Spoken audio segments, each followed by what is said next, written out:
mu ba sai dai ya Allah, ra'ayin mu bai canza ba, mun yarda da zaɓin malam, ƙara haƙuri dan ta kai.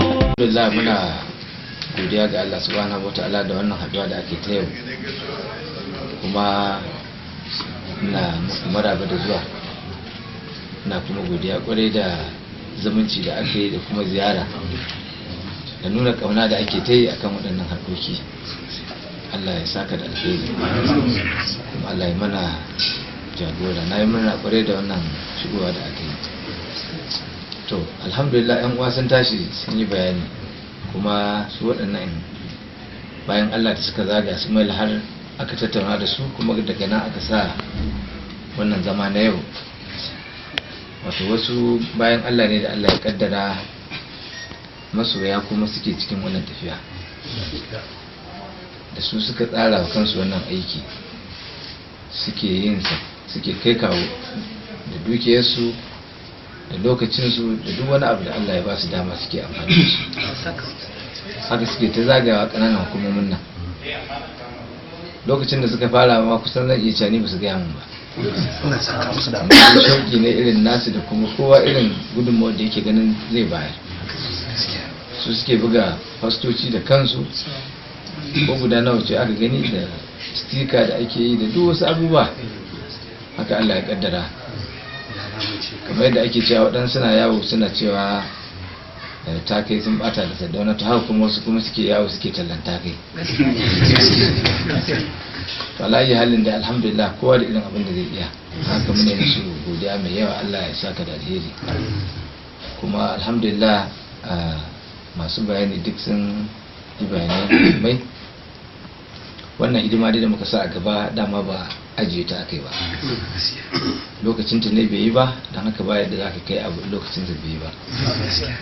Takarkaru da aka yi a baya su ma duk mun gode wa Allah da irin hukuncin da ya akan mu.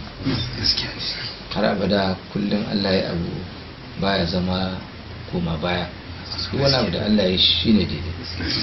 Mun ga abubuwa da suka gudana a baya, kuma alhamdulillah dama hidimarsa ya samu yadda muka ɗauke ta.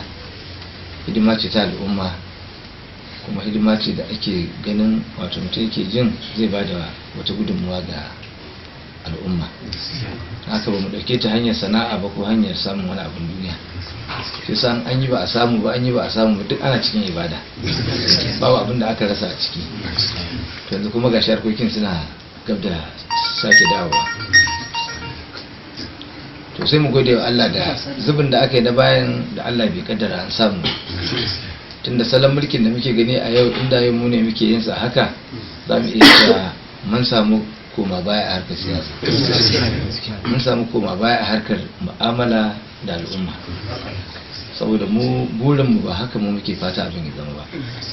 Shi yasa kullum muke fata Allah ubangiji in ya bamu nasara kuma ya amintar da mu, ya yarda da abin da zamu yi, ya zama mulkin ya amfanar da al'umma, kuma mulkin ya sa hutu ne ga al'umma, kuma ya zama hanya ce da za a kare haƙƙi da amana da dukiyoyin al'umma.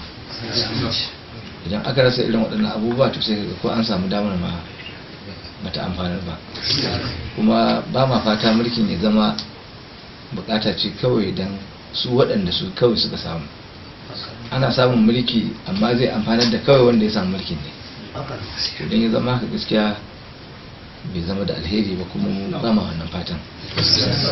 So da haka nake so in ƙara tabbatar wa 'yan uwa, jagorori kuma masu hidima cikin wannan tafiya, akan lallai al'amuran nan da muka ɗauko mun ɗauke su ne akan manufa ta alheri ga al'umma. Mu zama sanadiyar kawo alheri ga al'ummar, mu zama sanadiyar zaman lafiyan al'ummar, mu zama sanadiyar yalwa ta arzikinsu. Yanzu Allah ya jarbe mu da yanayi mai wahala, mai kunci, to so muke mu zama, in damar ta same mu zama sanadiyar mu za mu kawo na abu na alheri. Tattalin arziki ya samu a yalwace, sannan mutane su samu hutu, a samu kuma dukkanin alheri. Wannan shine abin da muke ta fata akai, da haka duk inda za mu shiga mu fita a tallata manufanmu, mu isar da sakonni ga al'umma kamar haka. Sannan kuma sau da yawa mun fahimta wato kyautata mu'amala tsakaninka da mutanen da kake tare da su yana taimakawa wajen jawo ra'ayi da kuma jawo hankali. Haka duk inda kuka shiga a kasuwa ne ko a ma'aikata ne ko a wani al'amari da mutum yake yi a garin tallata manufa, lalle halayyarsa ta zama ita ce a bar koyi ga duk inda aka gan shi. To wannan ita ce za ta ba mu saukin talla. Duk wanda ya ga yadda kake zai ce to dama kun samu damar kun kafa gwamnati, dama abin da za mu gani ke. Amma idan mutum yana kuka da kai, yana korafi a kanka, yana kyamaka, to ko ka samu damar ma sai ya dauka in ma kun samu haka za ku. So da haka halayya tana ɗaya daga cikin abin da za ta taimaka a samu sauki. Mun ga salo irin da Annabi sallallahu alaihi wasallam, mu'amalarsa babu wani wanda zai zo ya kuka da ita, babu shi.